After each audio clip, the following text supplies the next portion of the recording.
White House as the Associate Political Director. Okay.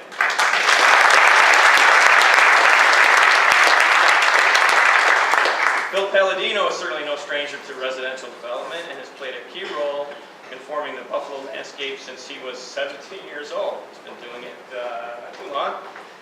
When he started with the family business, Ellicott Development. Today he is CEO of the company that has brought us 1285 Main Street, the Greystone, and the Fairmont, just to name a few. Bill?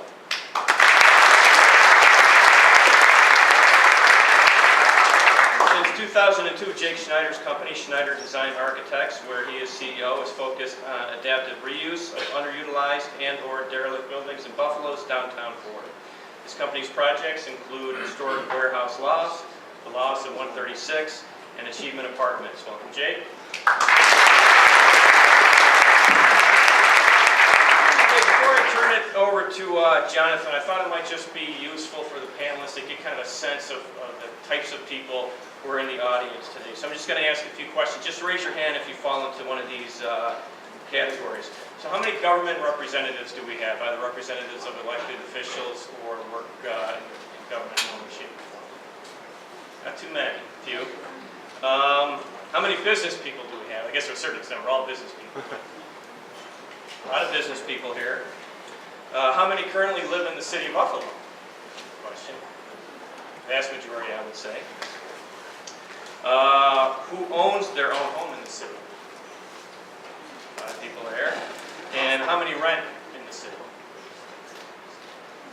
Good amount there. And finally, how many of you either have future plans or the desire to live in the city? That's an interesting question. That would even include yourself. Good. And then how many other questions down on my sheet might be important? How many other people are developers or work in that industry either directly or indirectly? Real estate developers. So good enough. Okay. Okay, great. I will turn it over to Jonathan and our panelists.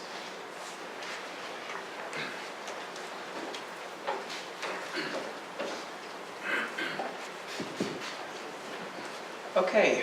Well, thank you very much. Thank you, Dr. Maker and John, for this opportunity for all of us. It's a very esteemed group, and I'm honored to be part of this, to have been asked. Dr. Maker, I think that there are a few people here who would be more than happy to help you get into some sort of a residential situation in the city of Buffalo. We'll have a coin toss at the end of the event. Ladies and gentlemen, Buffalo, the birth of a housing boomtown.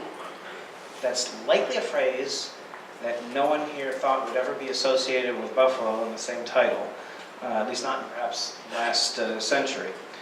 We're not quite there yet, as Brendan said, and yet here we are in the midst of what have been dramatic changes over the last 5 years. What some have called a renaissance or a revival of the Queen City after decades of decline. Billions of dollars of redevelopment, multiple tower cranes in the sky. Who would have thought they'd see that? A growing medical campus with 4 new facilities either completed or in construction, and spin-off development alongside. A newly vibrant waterfront entertainment zone, attracting suburban dwellers to make the trek into the city to enjoy concerts, performances, sports, and recreational activities. How many of you have enjoyed something down at Canal Side? How many of you thought you'd be going down to Canal Side, say, 3 years ago? Enough said. New hockey and entertainment facilities, new upscale hotels, both nationally flagged and boutique independents. And with all of that, a new demand among young professionals, couples, and empty nesters to live in the heart of downtown, to be a part of the action both day and night. The city is encouraging it, as Brendan laid out, with Mayor Brown setting lofty goals of, I think it was 2,000 apartment units in downtown Buffalo in the next few years, on top of what's already there. Yeah, there you go.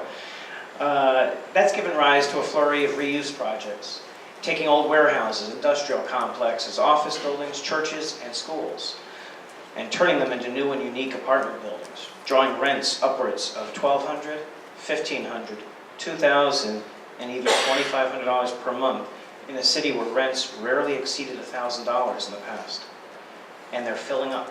helping to transform downtown Buffalo from a 9 to 5, 5-day-a-week zone that goes to sleep after workers go home, to a 24/7 city where people are working, living, and playing side by side. So tonight we're going to take a deeper dive into what is happening, why, and what's next. First, let's just go over some basic ground rules and lay out how this is going to work. I have a handful of discussion points for our panelists to start out with, and then we'll open up for a general Q&A after that. As you hear their comments, or if you have questions for Brendan from before, again, please write them on the index cards and pass them to the aisle. I believe there will be Medaille students collecting along the way. So, gentlemen, are you ready? Come on down. Okay. So let's look first at the question of supply and demand. From your perspectives as developers, why is housing in Buffalo so hot now? And how much is too much? Paul, why don't we start with you? First of all, can everyone hear me in the back? Yes. Good. On a global scale, there's been a national trend for the urbanization of what's going on in cities across the country. So we're sometimes a bit of a lagger on that trend. But fortunately, there's, like Brendan mentioned earlier, there's been a number of demographic changes. I think millennials are fueling a lot of it, empty nesters, and just different lifestyle differences in demographics that really kind of drive lifestyle that wants an urban environment. And in terms of supply and demand, you're throwing out some numbers earlier, but if you look at some other peer cities like Cincinnati or St. Louis, they're developing 1,000, 1,200 a year. And cities similar to St. Louis probably has similar demographics than us in size. So I think that we are just in the first quarter, to use a football analogy, of this trend. The question is, how deep is the market? And Buffalo has always been a very difficult market to figure out and quantify.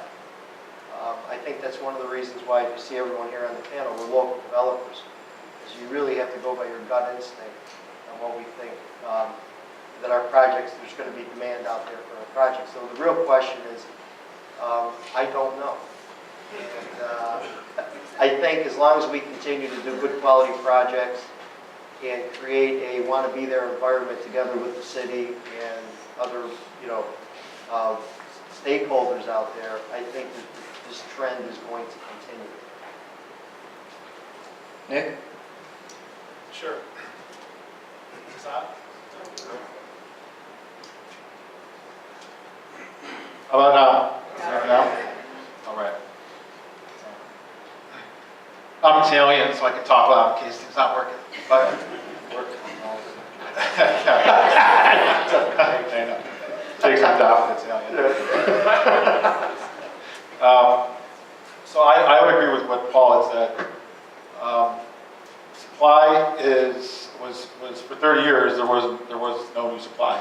So other than a few projects here or there was no real massive new supply put into the market, and on top of that, we just had units that nobody had touched them for years because there was no economic incentive to do so. So you had these older landlords that never put any money into any unit. So there was a huge lack of supply of good units.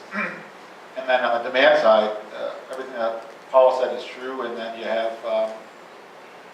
actually have some job growth here, and that's pretty exciting. And certain industries, and you have we're keeping the smart young people in our community, which is the first time in decades that's happening, and we're actually getting new ones in.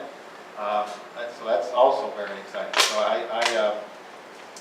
think that the boom is real, and it's here to stay. We're just on the front end of it, and I'm excited to be a part of it. Just to keep things so we move along, let me pose a different question to the two of you, if you don't mind. We've seen a lot of the new housing stock come from innovative reuse of old buildings, schools, churches, warehouses, etc. How important is that in Buffalo, and what's making it work? What are the challenges? What are the rewards? Why schools and churches?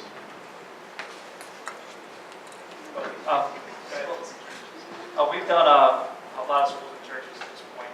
And a lot of the schools and churches are really, as Brendan said before, in specific neighborhoods. Specific neighborhoods in the city are what are to define our city in the end. The different cultures, different people, different resources in those different neighborhoods. And as they all come together, obviously we'll have a much better city. So when we're doing these schools and churches, they've been very challenging at times. Some we have walked away from. There's a lot of regulatory state historic tax credit and state regulatory things that come up in terms of environmental issues, asbestos issues, OSHA issues. So it become quite challenging. But the way the church has gone, giving up a lot of these schools, they have agreed to sell them at lower prices, which has allowed us to do these redevelopments more successfully, I should say. But all of them have been very challenging. Schools in general, they lend themselves more to a mixed-use project in a lot of senses in terms of incorporating commercial aspects and doing additional to just residential. But for most parts, the churches themselves have been difficult, just mostly residential uses to us. The city's been very helpful in terms of parking needs, and helping us with other approval processes to get through different issues involving these types of structures. But all in all, I think the uses of these have been very positive for every neighborhood that we've developed. Jake? Yeah, the work that I do, I take mostly the housing I've done in the downtown has been in warehousing. And it's historic warehousing, so it's historic fabric. And that's kind of the key to the Buffalo market for the housing that's taking place, at least in the work that I do. And I think Rockland would support this too. We talked about it. We need gap financing to make our projects work. Brendan talked about having subsidized developers. But this federal program that's been around since the 70s, the Historic Tax Credit Program, and now the new New York State Historic Tax Credit, have really gone a long way to helping developers take these old buildings and create housing. Because our rents won't support what it costs to do these projects. And that's really the essence of why these old buildings are so important. It's also part of our fabric of our life. It's what sets us apart from a lot of other cities. We have this rich historic backdrop that we see every day. I think we take for granted. So we are running out of that inventory of historic properties. It's getting harder to find these buildings in the downtown. Rocco's moved north wisely and found some good properties there. It's like Brendan said, it's a citywide opportunity. But there's been this reawakening of the urban lifestyle that people are now saying, yeah, I want to live in the city. It used to be no one wanted to live downtown. Downtown Buffalo was unheard of. So that's a wonderful thing. That's a paradigm shift. Jake, that was actually a good segue into my next question, because I was just about to ask sort of about the geographical element of it, and I was thinking about what Rocco has done in North Buffalo, the former FWS building and the like. Geographically, some of you have stretched the bounds, so to speak, of where people might have traditionally thought of residential housing going. How has that worked out, and where do you see it going from there? Let's go back to Paul. Well, we, with our Bethune Lofts project, we kind of thought we pushed the envelope a little bit in the University Heights area, and it was interesting because when we first started, I saw that project as workforce housing for the medical campus. People said, I don't get it. I said, well, it's transit-oriented development. You walk across the street, you're down to the sales station, get down, or downtown. So, it provided direct access through transit-oriented development related projects. And we're working together with, Brendan mentioned earlier, my brother at Highland Park, which is really pushing the envelope, an area that's trying to be sensitive to the immediate surroundings, but to gentrify that area. I think that what you see, though, is the city's commitment, and I think there's two key elements. The city's commitment to continue to invest in infrastructure, physical infrastructure. And I also see a entrepreneurial spirit of community building throughout the neighborhoods that complement the developers. It's like what you see going up and down Hurdle, Elmwood Village. Hopefully you'll see more of that on the east side. You're seeing parts of that in downtown Buffalo now to create a real sense of community in a neighborhood, because we have car sharing on Main Street now. You're seeing retailers open up there. You're seeing a walkable environment being created. So it's really creating a real sense of fabric and community. The boundaries are being stretched. Rocco did it with the foundry and now project, and now there's other things that are filling up. You went across the street to the Arco Lofts. So you're seeing pockets of it, and which builds little areas of critical mass, and the key is then to infill in between those to really kind of continue to stretch and build on the success. And you're even seeing a little bit of that in South Buffalo, but we have a long way to go. I mean, it goes way back when Ben's grandfather started the Arco Lofts. Everyone thought he was nuts, and including me.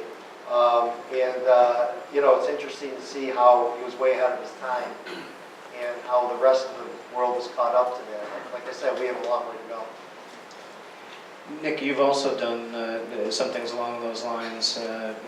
Certainly where the Fenton is, Ferry in Maine, I don't know how many people would have thought of that as higher end housing a couple of years ago. What are your thoughts on this? Yeah, so.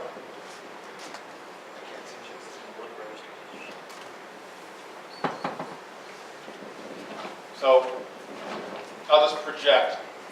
Yeah, it's interesting. Main and Ferry, when I bought that corner, everybody thought I was nuts, including two banks that rejected the deal. One at the senior loan committee, which is infuriating. And I had appreciate this on the stage. I had $1,000 a month on my pro forma, and we're getting between $1,300 and $1,650 a month in those units. And the commercial space filled up before we were even finished with the project. So,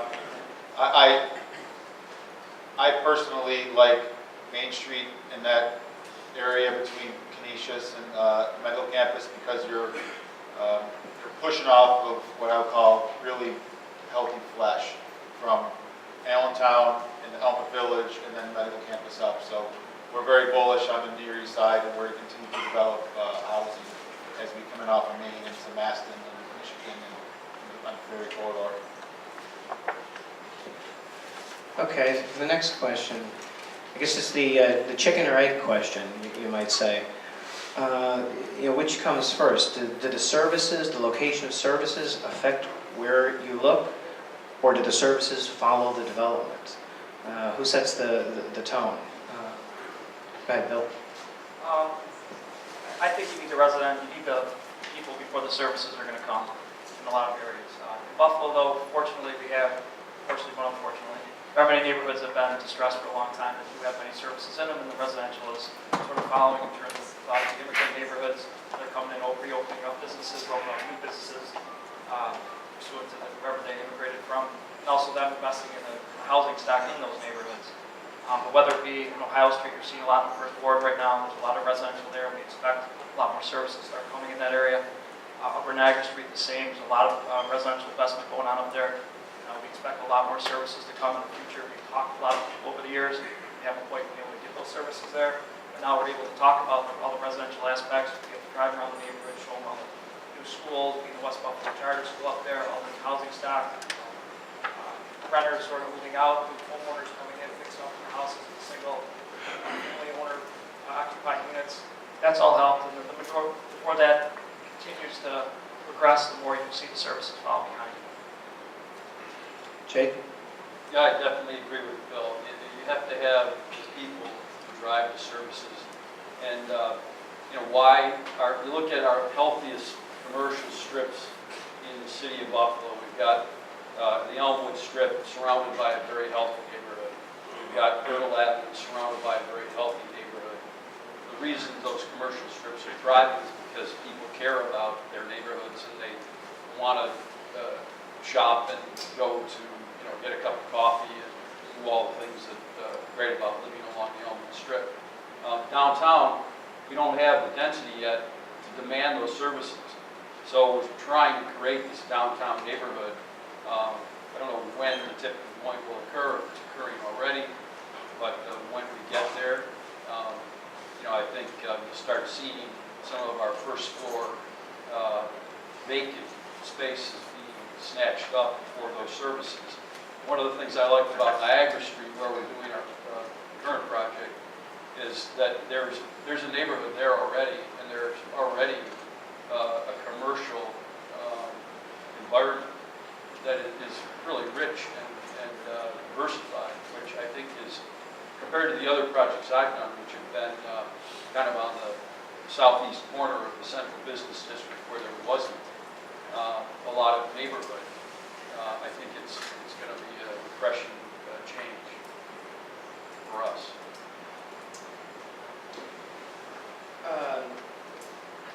So far, the dominant activity has been in rental units, but there's also certainly been people that are interested in ownership. The two of you, Bill, you guys have already obviously condos, down the waterfront, and Jake, you're in the process of a conversion to condos. How do you see that going, and is there potential for more of that? Well, yeah, I'll begin. I can tell you about our project.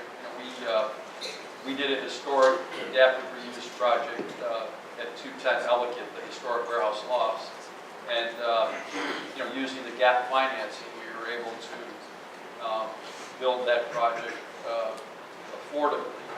And because of the 485A expiring and the fact that there wasn't a New York State historic tax credit at the time, my margin's thin there. So I'm using the condo sales as an exit strategy to move that property, create some capital for other projects. And my team has done a great job facilitating this. We have 30 units. They're priced, the one bedrooms start at $215 on the lower floors, and the highest price unit's $365 for a 1652 bed on the top floor. And they're all upscale. They were built, kind of designed to be condos. And that's a price range that the market's embracing because it's not staggering. And our demographics very similar to the people that have been renting from us. They're professionals, they're empty nesters, they're young couples, and it's going very well. We have I think 17 or 18 contracts. We have 12 remaining to sell. We started selling them in March, so we're very, very happy with our progress so far. I think there is definitely a condo market. It's just being able to deliver the product at the right price point. We did as well on the waterfront. We're doing townhomes down on the waterfront now. We have the ability between Avrils Walk as well to do another condo tower there, which we think maybe could start another 18 months or so. But the water is a little different. The price of building a new construction, doing condos, we feel it has to go high end. As Jake said, the cost of building is so expensive. It's very tough to get condos to build them affordably. And just right off the bat, I feel any other neighborhood beside the waterfront. Most of the apartment buildings we do them such that they all can be complex, as Jake said.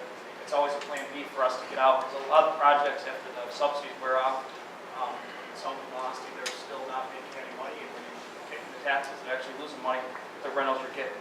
So the condo market, the future is a way to plan B, so to say, to get out of certain buildings and recapitalize yourself to do other projects. I think Jonathan, when Jake did his thing, building over there, I quoted in your article saying, his price range is the perfect condo range, I think, in our city right now. There's only select few that can handle the high-end market in terms of condominiums. Therefore, because of that, we feel that we have a great condo market. Hopefully, with job growth and sustainability of our economy here, future growth in our economy, we'll get to that point where you see us be more of a condo market. And last question for this part, at least for the two of you.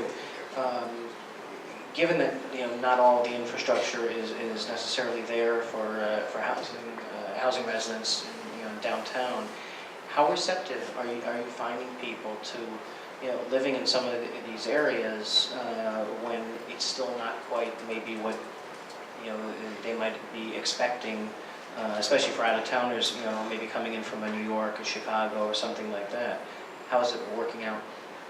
Well, typically, when neighborhoods are being gentrified, it's usually with younger people. And you usually try to lead with rental before you do with ownership, because it's much easier to take a risk on a rental if you're the tenant than it is if you're going to plop down and go try and get a mortgage and be concerned about your investment. You need that flexibility. So I think that, if you put the good quality projects in, and you start, like I said earlier, develop the critical mass with the rentals, the infrastructure comes in. If you do your rentals properly, they can be, intelligently, they can be converted to condos. Which, just for the record though, if you use the historic tax credits, you have to own it for 5 years anyways. So you can't sell before the first 5 years with the tax credits. So basically, in a nutshell, you really have to, that's why you lead with the rental projects. But I'll go back to what I said earlier about with the city and the BVRP. I think it's a very collaborative effort where this administration doesn't tell you where the investment's going to go. They ask you. And they sit down with the developers and the business community and the stakeholders to see where the best places to invest dollars for infrastructure. I think that's gone a long way, and it gives us a sense that even if you do want to pioneer a neighborhood, whether it's infrastructurally such a term challenged, you know that down the road there's a commitment to take care of that. Nick? I think being close to or walkable to a neighborhood is critical. That's why we've done a number of our projects in the Elmwood Village or Allentown or somewhere in the periphery of those neighborhoods. We've done a number of mixed-use projects, and the retail we've basically had to subsidize by giving them cheap rent because it's just not there yet. You're not going to get a retail tenant, unfortunately, to come and pay market rate down in the city unless you're on Elmwood. Unfortunately, retailers are worse than our banker friends in terms of wanting to take any risk. They're very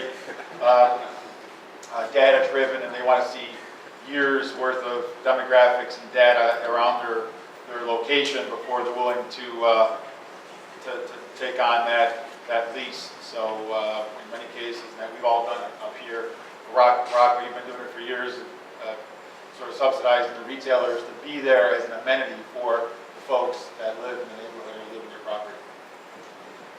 Okay, so that concludes this portion of it. We're going to go to the Q&A now from all of you.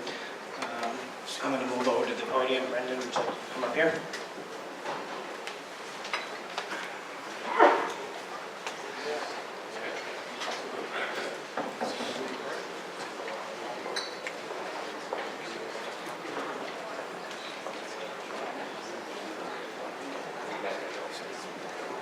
We have some questions being formulated, hopefully, and cards being passed along. We've got a couple, looks like.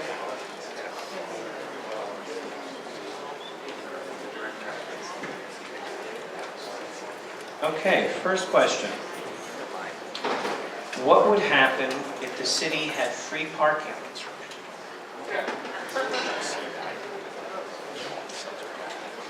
Would like to start with that one.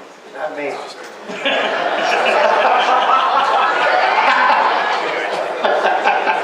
Right there.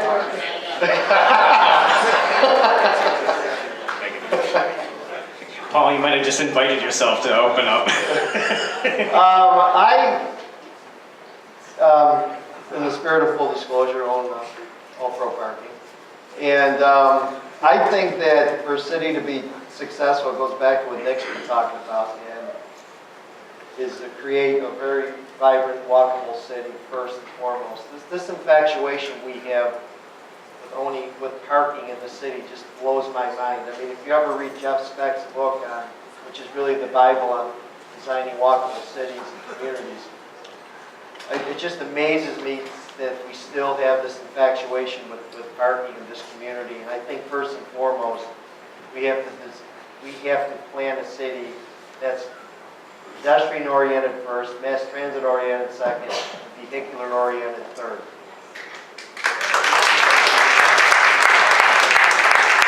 All part of the green code, right, Brendan? Bill, do you want to also tackle that one or not? I agree with what Paul said.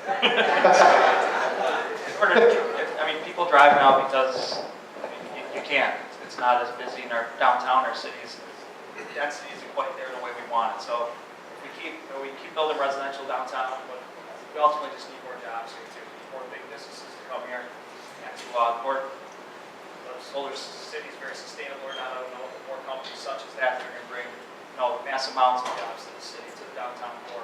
Once that happens, and once people really know the alternative, I think our parking.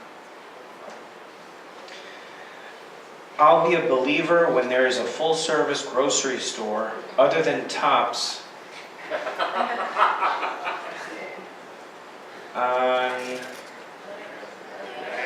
on Niagara, yeah, okay, on Niagara. Also, developing the city line as a buffer zone outside into downtown. So any thoughts on the grocery store, downtown, given that the city does have still currently an RFP, or actually I guess it was an RFI, right? RFQ. An RFQ, yes. Just the prior question quickly about what if the city offers free parking? It wouldn't be a city. That's not what a city is. That's a suburb. And we have that question quite a lot from people who are moving in from the suburbs, and they say, can you provide parking right next to my building? And the answer is no. You want to be in a suburb if that's what you want. Understanding the convenience of it, and that's just a basics in terms of urban economics for it, because people then the next thing they say is because my staff wants to move down here because they can walk to so many restaurants and they can walk to so many cultural amenities. But if everybody can park next to their building, then nobody can walk anywhere to any.